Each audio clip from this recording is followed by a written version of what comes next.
Hello, स्वागत है आपका हमारे कैसे क्लासेस ऑनलाइन यूट्यूब चैनल पर। और उम्मीद करता हूँ कि आप लोग सभी स्वस्थ एवं मौज मस्ती में होंगे। तो वापस हम लोग एक अपने नए चैप्टर के साथ में पहुँचे हैं और आज जो टॉपिक होगा वो वाकई कक्षा 12 के लिए बहुत शानदार है, वो साबित होने वाला है। आज का जो टॉपिक होगा वो होगा अपने सहायक संधि।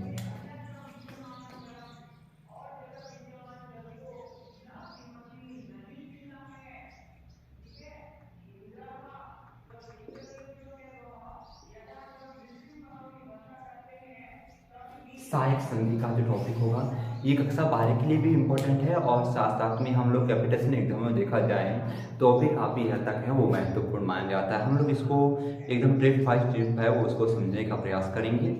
तो सबसे पहले सहायक संधि है वो लागू करते कौन है, कौन चलाते हैं और कब चलाते हैं, ये घटना सबसे पहले महत्वपूर्ण डीट बन जाती है। तो इसीलिए ये सहायक संधि है, ये लॉर्ड वेलेस्ली है, ये चलाते हैं लॉर्ड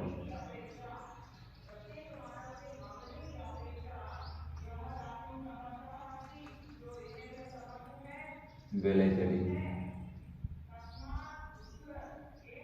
लॉर्ड वेलेस्ली है ये इस सहायक संधि को है वो शुरू करते हैं, ठीक है। और ये शुरू कब करते हैं? 1798 के अंदर, सन 1798 के अंदर है ये नीति लागू करते हैं लॉर्ड वेलेस्ली।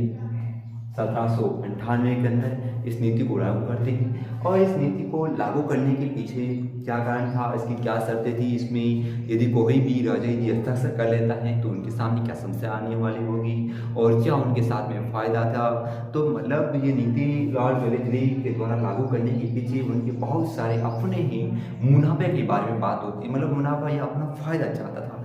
वैसे भी आप जानते भी होंगे कि अंग्रेज कभी भी भारतीयों का है वो भला चाहता ही नहीं था। वाकई नॉर्मल वो अंग्रेज भारतीयों का शोषण करना चाह रहे थे और उनको किसी न किसी तरह में फंसा कर उनसे है वो भूमि को खरीद, मतलब भूमि को अपने अधीन बनाना और मतलब अपना साम्राज्य का क्या करना, विस्तार करना था। तो वैसे जो जॉन वेलेस्ली है इन्होंने भी जो सन 1798 के अंदर है ये एक नई नीति लागू करते हैं, वो सहायक संधि होती है। और ये एक ऐसी संधि होती है यदि कोई भी इसमें हस्तक्षेप कर लेता है तो उनके लिए कुछ शर्तें हैं वो मानना बेहद जरूरी था। तो हम लोग पढ़ते हैं उन महत्वपूर्ण शर्तों की तरफ। तो सहायक संधि है और सहायक संधि लॉर्ड वेलेस्ली। तो आप पढ़ते हैं कि प्रमुख शर्तें, मुख्य शर्तें, मुख्य शर्तें। तो इसमें ज़्यादा मुख्य शर्तें तो नहीं होती, मुख्य 4 ही शर्तें होती हैं और इन 4 शर्तों को यदि मतलब हस्ताक्षर करने के बाद में ही उन राजाओं को है इन 4 शर्तों को मानना बेहद जरूरी था। तो नंबर 1 शर्त निकलती है यहाँ से, नंबर 1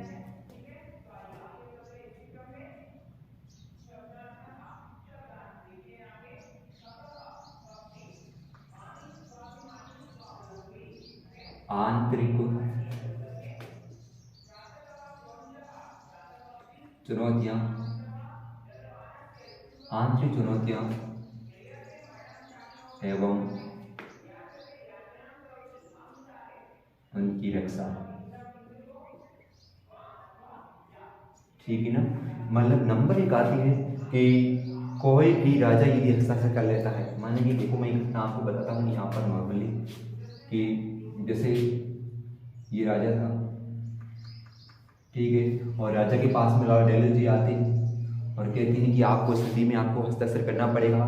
तो राजा इस पर हस्ताक्षर कर लेता है तो उनके राज्य के अंदर है वो राज्य को ये कहेगा कि आंतरिक चुनौतियां हैं और उनकी जो रक्षा है वो अंग्रेज कहते हैं कि हम लोग आप खुद ही रक्षा कर लेंगे। तो नंबर 1 का टॉपिक अपना महत्वपूर्ण बिंदु बन जाता है कि आंतरिक चुनौतियां हैं उनकी रक्षा करना, ये किसका काम रहेगा, अंग्रेजों का काम रहेगा।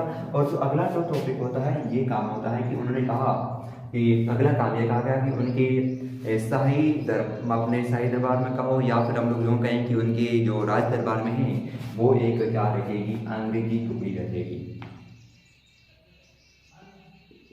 अंग्रेजी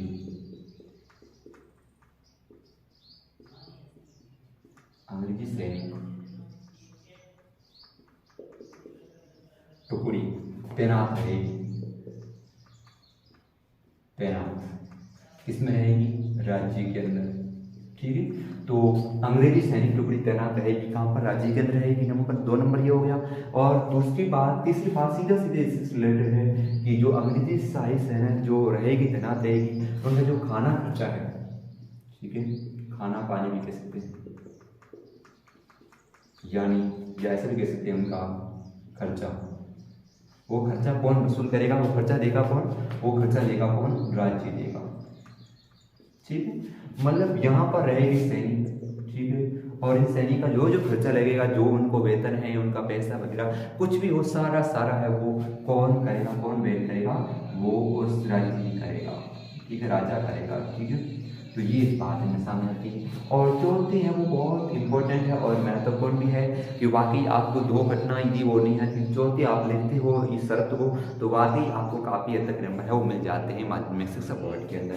तो ये थी, मतलब अंग्रेजों ने बता ये दिया कि यदि आप लोग तो न तो हमारे पूछे बगैर, न तो किसी शासक से हाथ मिलाओगे यानी दोस्ती करोगे, और न ही आप लोग है हमारे पूछे बगैर है वो किसी से क्या करोगे? किसी से मतलब युद्ध में शामिल हो पाओगे। मतलब किसी की ना तो युद्ध में शामिल हो सकती और नहीं राजा से है संधि कर सकते, मतलब अन्य शासक, अन्य शासकों से संधि पर प्रतिबद्ध और बिना अंग्रेजों की बिना अनुमति, अंग्रेजों की बिना अनुमति किसी भी युद्ध में शामिल न होना। ये होता है, मतलब अंग्रेजों की बिना अनुमति है वो किसी युद्ध में शामिल नहीं हो सकती। यदि उन्होंने अंग्रेजों ने मना किया है कि आप लोगों को युद्ध में नहीं जाना है, तो बिना अनुमति के है वो कोई जो जिन व्यक्ति ने जिन राजाओं ने सहायक संधि में हस्ताक्षर कर लिया है, तो वो कभी भी है उसमें नहीं जा सकता है। तो विशेष रूप से ये होता है कि आखिरकार सहायक संधि करने के बाद में वो राजा है वो कहने का मतलब एक गुलाम सा बन जाता है। हाँ, बाकी एक शर्त वो अंग्रेज दे देता है। वो एक शर्त कौन सी देता है? वो ये दे देता है कि भाई यदि यदि सहायक संधि आप लोगों ने कर लेते हो ना, तो करने के बाद में आपकी जो भी मामले आपकी रक्षा की कोई टेंशन वाली बात रहेगी नहीं। भाई आपके सामने कोई दूसरा हमला कर लेगा, आप पर अटैक कर लेगा, वैसे आपको टेंशन रखने वाली बात नहीं। पर तो देखो, अब उनके पास में खुद की सैनिक सामने, खुद के पास सैनिक टुकड़ियां होंगी ना, तो उसमें कोई तकलीफ वाली बात भी नहीं होती है। परंतु फिर भी ये जो अंग्रेज है, अंग्रेज कहने का मतलब होता है कि अंग्रेज उन भारतीय जो राजा हैं उनको कैसे न कैसे करके फंसा कर है उनकी जो राज्य स्थिति है वो राज्य को है अपने अधीन में करना चाहती है। तो ये घटना एक देखो सामने आती है इस सहायक संधि की। तो ये अवध नाम सुना आप लोगों ने? जैसे अवध में इसे लिखता हूँ कि अवध ने भी है वो हस्ताक्षर कर लिए थे इस संधि पर। वो कब करते हैं? 1801 में करते हैं। और आखिरकार इस संधि के तहत में